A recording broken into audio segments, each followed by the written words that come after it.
Hey guys, welcome back again to open study solution. तो आज के इस वीडियो में हम लोग करने वाले हैं क्लास 12th का इलेक्ट्रोस्टैटिक, जो कि है चैप्टर फर्स्ट, और उसका भी हम लोग पार्ट 1 करेंगे, जो है electric charges and fields. Okay, तो आज का इस वीडियो इसी टॉपिक के ऊपर होने वाला है, तो वीडियो में लास्ट तक बने रहिएगा। और कुछ लोग जो कमेंट कर रहे थे कि सर हिंदी में वीडियोज़ बनाइए, तो हिंदी में वीडियोज़ बना पाना बहुत ही ज़्यादा मुश्किल है। मैं जिस वे में आपको समझाता हूँ, अगर आप थोड़ा सा ध्यान दे के समझ लोगे तो आपको चीज़ें समझ में आ जाएंगी। और रही नोट्स की बात, तो नोट्स मैंने ऑलरेडी PDF आपको टेलीग्राम ग्रुप में सेंड कर दिया है, तो वहाँ से थोड़ा बहुत आप खुद से भी पढ़ाई करो। मतलब पूरे देखो, हम सबको बोल रहे हैं जो क्लास 10th के हैं या फिर 12th के जितने भी बच्चे हैं, अगर आप पूरे डिपेंड हो जाओगे मेरे पे तो फिर आपका एग्ज़ाम तो गया। क्योंकि देखिए, मेरे पास जितना टाइम रहेगा हम उतना ही आपको करवा पाएंगे, लेकिन आपको खुद से भी कुछ पढ़ाई ज़रूर करनी पड़ेगी। अब फिर आप लास्ट में जाके बोलोगे कि सर आप नहीं करवाएं, क्योंकि हमारे पास टाइम एक्स्ट्रा नहीं है ना इतना। देखो, आप 1 महीने में पूरे सिलेबस को कवर करवा पाना बहुत मुश्किल है, और वो भी दोनों क्लासेस के। आप समझ रहे हो कितना ज़्यादा, आपको खुद एक नहीं आप पढ़ पा रहे हो, तो फिर सोचो दोनों हम कैसे करा पाएंगे। और सारी चीज़ें ऑलरेडी प्री रिकॉर्डेड तो है नहीं कि बस उसको अपलोड करते रहना है, पहले रिकॉर्ड करना है, नोट्स वगैरह बनाने हैं, तभी उसको अपलोड किया जा सकता है। तो आप खुद से भी जो इजी चैप्टर्स आपको लगे उसको आप कंप्लीट कर लो। आज के इस वीडियो में हम आपको ये करवाते हैं, फिर आगे हम लोग देखेंगे जो भी होगा। चैनल पे अगर पहली बार विजिट कर रहे होंगे तो सब्सक्राइब जरूर कर लीजिएगा और बेल नोटिफिकेशन को ऑन कर लीजिएगा, ताकि आपको अपडेट्स मिलती रहें।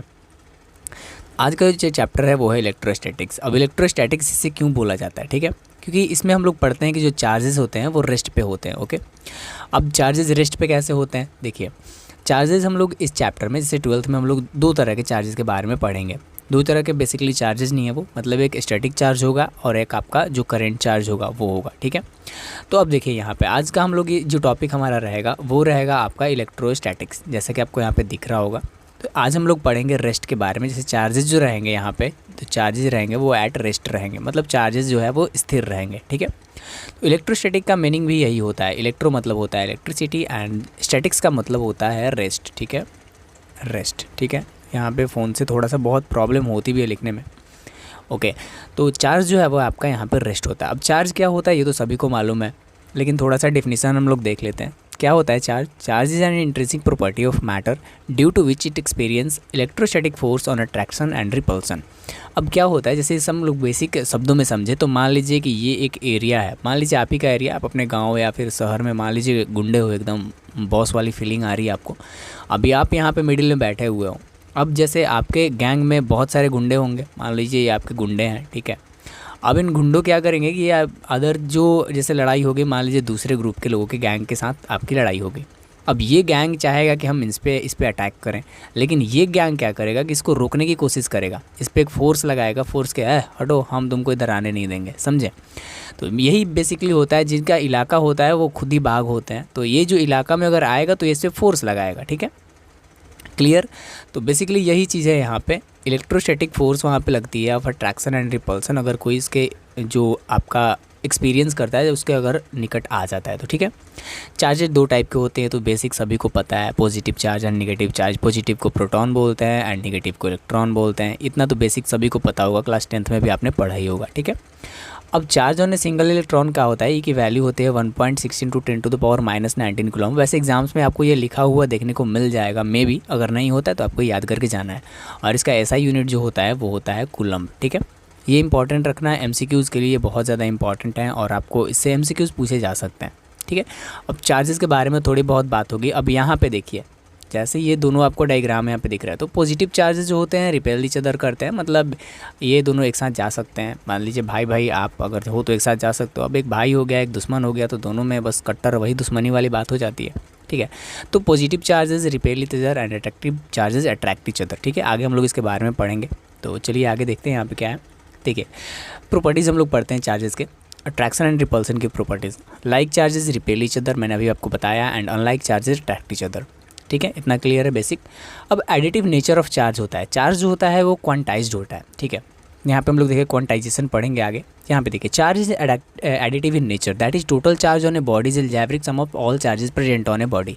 जैसे मान लीजिए हम लोग पहले अलजेब्रा मतलब सॉल्व करते थे, मान लीजिए हम लोग जैसे बोलते हैं, मान लीजिए A = 2 है, ठीक है, B = 3 है, ठीक है, एंड C = 4 है। अब हम बोलेंगे A + B + C बराबर क्या होगा, ठीक है। तो आप बोलेंगे कितना, 4 और 3 7 और 2 9, यानी कि तीनों का वैल्यू क्या हो गया, 9 हो गया। तो यहाँ पे सेम होता है, जो टोटल चार्ज जितने भी बॉडीज़ पे होते हैं वो आपका टोटली अलजेब्रिक सम होते हैं। लेकिन इसमें एक बात का ध्यान का रखना होता है आपको कि पॉजिटिव चार्ज अलग होते हैं और नेगेटिव चार्ज अलग होते हैं, ये विथ साइन आपको वहाँ पे रखने पड़ते हैं, ठीक है। ये जो यहाँ पे नेगेटिव है तो यहाँ पे आपको नेगेटिव साइन रखना ही पड़ेगा। वैसा नहीं कि जो सम है तो सम का मतलब बस प्लस प्लस प्लस करते जाओ, तो ऐसा नहीं है, ठीक है। चार्जेस पे आपको, जितने भी चार्जेस पे आपको जो साइन दिख रहे हैं नेगेटिव या फिर पॉजिटिव के, वो भी आपको ध्यान में रखना चाहिए। जैसे यहाँ पे एग्जांपल आपको दिया गया है कि टोटल चार्ज ऑन बॉडी देखिए +10 कूलम्ब है +5 कूलम्ब है, कितना हो गया 15 कूलम्ब, माइनस और 3 to 5, अब 15 में से 5 कितना जाएगा, 10 कूलम्ब आंसर इसका आ जाएगा, ठीक है। एडिटिव नेचर होता है। अब आगे बढ़ते हैं यहाँ पे quantization of charge, Q = Na, ठीक है। अब यही सेम चीज़ यहाँ पे बता दिया गया, देखिए charge on a body is the integral multiple of charge on a single electron. अब एक आपको चार्ज फाइंड करने के लिए बोला, तो वो आपका नंबर ऑफ इलेक्ट्रॉन का मल्टीप्लिकेशन होता है वहाँ पे। जैसे मान लीजिए यहाँ पे एग्जांपल के तौर पे हम समझते हैं, मान लीजिए एक इलेक्ट्रॉन है, उसका नंबर 1 2 3 मान लीजिए जो भी है, ठीक है। अब यहाँ पे देखिए calculate the number of electron in 1 coulomb of charge. अब 1 कूलम्ब ऑफ चार्ज में मैंने आपको ऑलरेडी बता रखा है 1 कूलम्ब Q = Na। अब चार्ज कितना है 1 कूलम्ब, तो Q की जगह पे 1 रख दिया। अब यहाँ पे n तो हमको मालूम है नहीं, तो n की वैल्यू सेम है, अब यहाँ पे n रख दिया गया। एंड 1.6 मैंने अभी आपको ऊपर में बताया है, देखिए यहाँ पे 1.6 × 10⁻, यहाँ पे देखिए 1.6 × 10⁻−19 कूलम्ब, ठीक है। तो यहाँ पे देखिए नीचे जाने के बाद यहाँ पे इसकी सेम वैल्यू हम लोग रख दिए, उसके बाद मल्टीप्लाई करेंगे तो आपकी वही 6.25 × 10⁻18 इलेक्ट्रॉन्स आपकी वैल्यू आ गई, ठीक है। इतना तो आपको क्लियर हो गया। अब इनवेरिएबिलिटी क्या होता है, देखिए charge is invariable in nature, जाती charge on a body does not depend on state और रेस्ट ऑफ मोशन। चार्ज कभी डिपेंड नहीं करता है कि जो बॉडी है वो रेस्ट में है या फिर मोशन में है, ठीक है। देखिए अब charge is invariable in nature, ये वैरी नहीं करती है। That is the charge on a body does not depend on it's state और रेस्ट इन मोशन, ओके। चलिए हम लोग आगे बढ़ते हैं इसमें। Principle of conservation of charge, ये तो बहुत ज़्यादा मास कंजर्वेशन में भी आप लोग पढ़ा होगा। यहाँ पे सिंपल सा आपको एक उसके आगे लगा देना है, इन एन आइसोलेटेड सिस्टम, बस इसके आगे सेम वही आपको बात दोहरा देनी है, charge can neither be created nor be destroyed, ठीक है। बस उसके बाद आपको सिंपल ये मत भूलिएगा कि इन एन आइसोलेटेड सिस्टम आपको मस्ट वहाँ पे लगाना है, क्योंकि आइसोलेटेड सिस्टम अगर आप नहीं लिखेंगे तो इसको गलत हो जाएगा, ठीक है। यहाँ पे कुछ उन्होंने समझाया है अमन दत्तरवाल भैया का नोट से, तो उन्होंने ये भी समझाया कि charge is an isolated system. कभी कभी लगता है कि अपन ही भगवान है, समझे, तो कुछ थोड़ा बहुत वहाँ पर मतलब उनका पढ़ाने का वे बहुत ही अलग है, ठीक है। चलिए आगे हम लोग पढ़ लेते हैं method of charging by bodies, ठीक है। अब चार्ज को कितने तरीक़ों से चार्ज किया जा सकता है, चलिए बताते हैं आपको। देखिए फ्रिक्शन की वजह से, ठीक है, रबिंग ऑन फ्रिक्शन। जैसे आप लोगों ने कभी कभी एक बात गौर किया होगा कि पहले के ज़माने में हम लोग बचपन में एक खेल खेलते, ठीक है, जो एक हमारा देखे होंगे आपने कि बच्चे अभी भी बहुत ज़्यादा होते हैं, जब कॉम बच्चे देखते होंगे कंघी लेते हैं, उसको अपने ड्राई हेयर में रब करते हैं, ठीक है। जैसे ड्राई हेयर में उसको रब करते हैं, उसके बाद फिर कुछ पेपर के टुकड़े होते हैं, ठीक है। पेपर के टुकड़े में उसको अगर उसके पास ले जाते हैं तो वो उनको अट्रैक्ट करता है अपनी तरफ, ठीक है, खींचता है, ठीक है। ऐसा हम लोगों ने किया होगा बहुत ज़्यादा, आपने भी किया होगा, मैं भी बचपन सबका होता है, तो आपने भी किया होगा। तो ये बेसिकली उसी का एक एग्जाम्पल था, ठीक है। उस टाइम तो हम लोग को समझ में आ नहीं रहा था, लेकिन अभी कुछ समझ में आता है। तो यहाँ पर देखिए क्या है, When two bodies are rubbed together, the friction between the bodies cause transfer of electron from one body to another as the result of both bodies। समझिए क्या होता है, जब फ्रिक्शन होता है दो बॉडीज़ के अंदर तो उनके इलेक्ट्रॉन्स भी ट्रांसफ़र होते हैं one body to another body, ठीक है। जैसे मान लीजिए अगर आप अपने हाथ को रब करते हो तो वहाँ पे थोड़ा सा आपको हीट महसूस होता है, ओके। आपने ये नोटिस किया होगा, इससे डेली यूजेस में ये सारी चीज़ें देखने को मिलती हैं हमें। तो इसमें क्या होता है, the body which losses electron become positively charge. जो बॉडी लॉस करती है इलेक्ट्रॉन, मतलब कि जो इलेक्ट्रॉन लॉस करती है, ठीक है, वो पॉजिटिवली चार्ज हो जाती है, ठीक है। और जो गेन करती है वो नेगेटिवली चार्ज हो जाती है। इतना चीज़ आपको ध्यान रखना है। मान लीजिए जो लॉस करेगा वो गेन करेगा और जो गेन करेगा वो लॉस करेगा। सिंपल सा फंडा आपको याद करना है। जैसे एग्जांपल हम लोग लेते हैं rubbing glass with rod silk, rubbing plastic with fur. जैसे हम लोग ग्लास रॉड को अगर सिल्क से रब करेंगे तो उस पर जो plastic rod rubbing glass rod with silk, इसको हम लोग अगर रब करेंगे तो वहाँ पर आपको देखने को मिलेगा एक जो है आपका नेगेटिवली चार्ज हो जाएगा और एक आपका पॉजिटिवली चार्ज हो जाएगा। और ये जो रबड़ आपको दिख रहा है, ये हम लोग बाल वाला जो एग्जांपल आपको बताए हैं उसी पे ये टोटली डिपेंड करता है, ठीक है। आगे देखते हैं हम लोग। By convention charge on glass rod and fur is positive and charge on silk rod is negative. मैंने बताया आपको कि जो फर होता है ग्लास रॉड, अगर उसको हम लोग क्या बोलते हैं, उसको अगर रब करेंगे तो वो पॉजिटिवली चार्ज हो जाएगा और प्लास्टिक रॉड जो हो जाता है वो नेगेटिव हो जाता है। यहाँ पे आपको बेसिकली एग्जांपल के तौर पे भी यहाँ पे समझाया गया है, यहाँ पे बेसिकली आप देख सकते हो, ठीक है। अब सेकंड जो मेथड है हमारा चार्जिंग का वो है चार्जिंग बाय टच। अब चार्जिंग बाय टच क्या होता है, अगर एनसीईआरटी आपने अगर रखा हुआ तो वहाँ पे आपको क्लियरली मेंशन वहाँ पे दिया गया है सिंपल, कि अगर कोई मेटल बॉडी है उसके अंदर एक अनचार्ज बॉडी को ले आते हो तो उसका जो चार्ज होता है, जो चार्ज एक पे होता है वो दूसरे में ट्रांसफ़र हो जाता है। जैसे when a charge body is made in touch with uncharged body, अगर एक चार्ज बॉडी अनचार्ज्ड बॉडी के टच में आता है, some of the charge from the charge body is transfer to the another body, transfer हो जाता है। क्योंकि मान लीजिए जैसे एक हम एग्जांपल ले लें आज के टाइम में कोविड का, ठीक है। मान लीजिए एक व्यक्ति है यहाँ पे, मान लीजिए इसी को हम लोग ले लेते हैं, ये एक व्यक्ति है, ठीक है, ये कोविड से मतलब ग्रसित है, ठीक है। अब ये क्या करेगा कि ये, अब वायरस तो इसके अंदर है, अब ये मान लीजिए जो बाहर जाएगा तो ये क्या करेगा कि ये दूसरे व्यक्ति को भी संक्रमित करेगा। तो सेम चीज़ हम लोग समझ सकते हैं चार्ज के केस में, ठीक है। अगर एक चार्ज बॉडी रहेगा उसको अनचार्ज बॉडी के नियर में हम लोग अगर ले जाते हैं तो वो भी चार्ज्ड हो जाएगा, ठीक है। इतना क्लियर हो गया, मे बी आपको समझ में ही आया होगा। और थर्ड जो मोस्ट इम्पॉर्टेंट मेथड है वो है चार्जिंग बाय इंडक्शन, यहाँ पे आपको दिख रहा होगा। अब ये इंडक्शन वाला पार्ट मैंने आपको जो बताया है वो एग्जांपल में दिया हुआ है आपके एनसीईआरटी के, चाहो तो आप इसे पढ़ सकते हो। जैसे ये दोनों अनचार्ज बॉडी है, अब यहाँ पे एक चार्ज बॉडी लिया गया पॉजिटिव चार्ज का। अब पॉजिटिव चार्ज क्या करेगा, पॉजिटिव चार्ज को तो रिपेल करेगा लेकिन नेगेटिव चार्ज को अट्रैक्ट करेगा।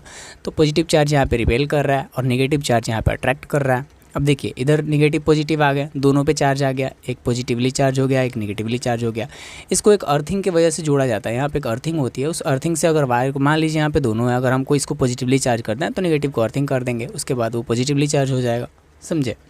तो ये सारी चीज़ें वर्क करती हैं। कभी कभी एग्जाम्पल में से पूछ भी लिया जाता है, तो आप वहाँ से इसको डेफिनेटली लिख सकते हो यहाँ पे। वैसे मैं PDF आपको दे दूंगा वहाँ पे, तो you don't have to worry about that. अब एक गोल्ड लीफ इलेक्ट्रोस्कोप वाला आता है, हालांकि एग्जाम में कभी पूछा नहीं गया है, मेरे मतलब आज तक जितने भी मैंने पेपर देखे उनमें तो कभी पूछा ही नहीं गया है। सबसे इंपॉर्टेंट मोस्ट टॉपिक ये है कूलम्ब्स लॉ। ये आपके एग्जाम में डेफिनेटली मतलब सोचिए कि 90% चांस है कि पूछा जाता है, ठीक है। अब सिंपल कूलम्ब्स लॉ को हम क्या लिख सकते हैं, The force of attraction or repulsion acting between any two point charges placed at a certain distance in vacuum is directly proportional to the product of the charges and inversely proportional to the square of the distance between them। फिर से हम repeat कर दे रहे हैं, एक बार आप लिख लीजिए, ये मैं ये नहीं बता रहा हूँ, ठीक है। अभी बहुत ज़्यादा लेंदी आपको लगेगा, फर्स्ट ऑफ आप लिख लीजिए कॉपी पे। The force of attraction and repulsion acting between any two point charges, देखिए समझाते भी चल रहा हूँ। The force of attraction or repulsion acting between any two point charges placed at a certain distance in vacuum, ठीक है। Sorry यहाँ पे देखिए, certain distance in vacuum is directly proportional to the product of the charges, product यहाँ पे देखिए product of the charges and inversely proportional to the square of the distance between them। Okay ये F is equal to 1/4/ε0 into Q1 Q2 upon R²। अब यहाँ पे F1 Q2 आपको दिख रहा होगा, F2 Q1। अब ये क्या है, फोर्स ऑन 2 ड्यू टू 1, ठीक है, force on 1 due to 2, sorry F2 1 into 2, F2 2 1, ठीक है। फोर्स ऑन 2 ड्यू टू 1 और फोर्स ऑन 1 ड्यू टू 2। ये जो फोर्स ऑन 1 है ड्यू टू 2 है, ये इस पर फोर्स लगाएगा, ये इस पर फोर्स लगाएगा, सिंपल। और ये वैक्यूम है तो सिंपली आपको उतार देना है इसको सिंपल एग्जाम में जा करके। और ये आपका जो मैंने डेफिनेशन बताया, द फोर्स ऑफ अट्रैक्शन और repulsion acting between any two point charges placed at a certain distance in vacuum is directly proportional to the product of the charges and inversely proportional to the square of the distance between them.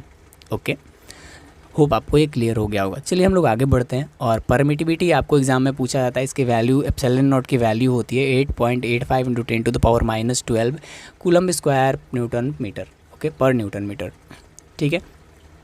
आपको hope यहाँ तक समझ में आ गया होगा। चलिए थोड़ा सा आगे बढ़ते हैं हम लोग।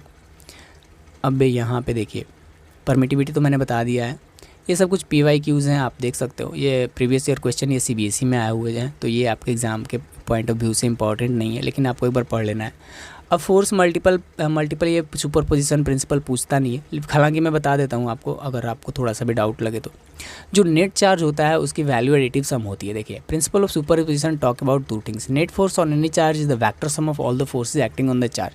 जितने भी चार्ज हैं वो इस पर फोर्स लगाएंगे, तो जो नेट चार्ज होगा वही जो net force acting on any charge is the vector sum of all forces. जितने भी चार्जेस होंगे उनके वेक्टर सम जो होंगे वो एक ही फोर्स लगाएंगे, तो उसको कैलकुलेट करना होता है इसमें। इसके एक फार्मूला भी है, आपको अभी हम बताते हैं पीछे। चलिए आगे देखिए, जैसे एग्जांपल हम लोग यहाँ पे देख सकते हैं, सिंपल देखिए कंसिडर जो 3 चार्जेस हैं Q1 Q2 एंड Q3, यहाँ पे देखिए Q1 Q2 एंड Q3 है charges equal to Q at the vertices of an equilateral triangle side L, जितने भी साइडेड है आपकी L यहाँ पे दिख रही है। और what is the force on charge Q, जो चार्ज Q है इस पर फोर्स क्या होगा, तो इसका सेम देखिए F1 पे चार्ज कितना लग रहा है 3Q1, देखिए यहाँ पे F1 है तो क्या होगा 3Q1 इस पे चार्ज लग रही है। F2 पे कितनी चार्ज लग रही है और F3 पे कितनी चार्ज लग रही है, तीनों का जो सम होगा, नेट फोर्स हमको अगर कैलकुलेट करना होगा तो वेक्टर सम ऑफ फोर्सेस तीनों का हम कर देंगे और विच अमाउंट टू 0, ठीक है। तो नेट फोर्स क्या हो गया 0 हो गया। तीनों को अगर हम लोग कैलकुलेट करेंगे तो सेम आंसर आता है, ठीक है। तो इसको आपको कैलकुलेट करना है तीनों को वेक्टर सम को, ठीक है। आगे बढ़ते हैं हम लोग इसमें। इलेक्ट्रिक फील्ड क्या होता है, मैंने आपको बताया, भाई लोगों का इलाका। देखिए इलेक्ट्रिक फील्ड का defined as the space around the charge with another charge experience and electrostatic force of attraction and repulsion. जैसे आपका इलाका हो गया, ये आप बॉस हो गए, वही सेम एग्जांपल आपको समझ में भी आ ही गया होगा। पहले नहीं समझ में आएगा थोड़ा सा ऊपर करके देख लीजिएगा। आगे बढ़ते हैं। यहाँ पे देखिए इलेक्ट्रिक फील्ड इंटेंसिटी, ये सब एग्जाम्स में नहीं पूछते, हालांकि फार्मूला वगैरह आप थोड़ा सा ध्यान में दे देना इसके। यहाँ पे देखो ओके, और यहाँ पे जैसे कैरेक्टरिस्टिक्स तो पूछे नहीं जाते हैं फ़िलहाल, ये सब इम्पॉर्टेंट नहीं है आपके लिए। हाँ, इलेक्ट्रिक फील्ड लाइंस बहुत ज़्यादा इंपॉर्टेंट है, ये आपके एग्ज़ाम्स में पूछे जाते हैं और बहुत ज़्यादा देखो CBSE वगैरह में भी इसको पूछा गया है। PYQ कितने बहुत ज़्यादा इंपॉर्टेंट है, 2020, 19, 18 लगभग, मतलब हर साल आया हुआ है इलेक्ट्रिक फील्ड लाइंस। देखिए इसके बारे में क्या बताया जाता है। The concept of electric field lines was given by Faraday to visualise the strength of electric field. इसका कंसेप्ट जो दिया गया था वो फैराडे के द्वारा दिया गया था क्योंकि इलेक्ट्रिक फील्ड के स्ट्रेंथ को पता करने के लिए। इलेक्ट्रिक फील्ड्स क्या होते हैं समझते हैं अब सबसे पहले। Electric field lines are imaginary straight और curved lines through charge body which that tangent to it point given direction of electric field at that point. ये देखिए, ये मान लीजिए ये कर्व लाइन है, सॉरी एक मिनट, हाँ यहाँ पे कर्व लाइन है। अब इस पर हम एक टैंजेंट बनाते हैं। ये जो टैंजेंट है, अब ये टैंजेंट क्या होगा आपका, क्या दर्शाएगा, ठीक है, ये आपका दर्शाएगा direction of electric field at that point, ठीक है। ये देखिए यहाँ पे एक आपको बनाया गया। अब ये जैसे ये बना दिया गया आपको, यहाँ से चार्जेस आ रही हैं पॉजिटिव, यहाँ से नेगेटिव जा रही हैं। अब इस पर जो सेकंड में टैंजेंट बनाया जा रहा है वहाँ से आपका इलेक्ट्रिक फील्ड जो है वहाँ से पास हो रहा है, ठीक है। तो ये सिंपली हम लोग टैंजेंट से फाइंड करते हैं। सिंपली जो टैंजेंट होगा उसे हम लोग इलेक्ट्रिक फील्ड का डायरेक्शन बोलते हैं, ओके। होप इसको थोड़ा सा नोट डाउन कर लीजिएगा। The concept of electric field तो मैंने बता ही दिया, फैराडे द्वारा आया था। और इसके कुछ बेसिक रूल्स होते हैं, उसको हम लोग नेगलेक्ट नहीं कर सकते हैं। जैसे दो लाइंस हैं, ये कभी एक दूसरे को इंटरसेक्ट नहीं कर सकते। मान लीजिए ये जो लाइन है तो कभी भी इसको क्रॉस नहीं करके जाएगा, ठीक है। तो ये यहाँ पे फर्स्ट में आपको दिया गया है, two field lines can never intersect each other. This is because at the point of intersection we could draw two tangents which mean electric field at point of intersection will two direction. जैसे मान लीजिए यहाँ पे अगर हम ये बना रहे हैं, फिर यहाँ पे बना दिया, मान लीजिए इसका आपका टैंजेंट ऐसे बन रहा है, ठीक है। तो ये एक फील्ड, इसका एक डायरेक्शन हो गया। अब इस पे बनेगा तो ऐसे बनेगा। अब एक ही फील्ड का मान लीजिए एक ही इलेक्ट्रिक चार्ज का दो डायरेक्शन तो हो नहीं सकता है, that's why it's not possible, okay. Greater is the density of field line greater is the strength of electric field. जितना ज़्यादा घनत्व डेंसिटी जितना ज़्यादा होगा इलेक्ट्रिक फील्ड लाइन्स का, उतना ही इलेक्ट्रिक फील्ड जो होगा आपका रीजन में वो उसका स्ट्रेंथ बहुत ज़्यादा होगा, ओके। अब यहाँ पे दो ही पॉइंट में भी इसका पूछता है तो 2 पॉइंट आप लिख सकते हो। बाकी यहाँ पे खुद से भी बनाया कुछ लिख सकते हो। ऐसी बात नहीं है कि आपको वहाँ पे टोटली डिफाइन करना है, लेकिन आपको चीज़ रिलेटेबल ही लिखनी है। Electric field lines do not have any breaks, they are continuous in nature. उनके पास ब्रेक्स नहीं होते। जैसे उनका टैंजेंट यहाँ पे बन गया तो इसका डायरेक्शन आपको मिल गया, इसमें ब्रेक्स कोई नहीं होती है, ठीक है। अब देखिए इलेक्ट्रिक डाइपोल मोस्ट इंपॉर्टेंट, और ये भी इलेक्ट्रिक डाइपोल हर बार पूछा जाता है एग्जाम में। अब डाइपोल क्या होता है, देखिए an electric dipole is an arrangement of two equal and opposite charged kept at some finite distance.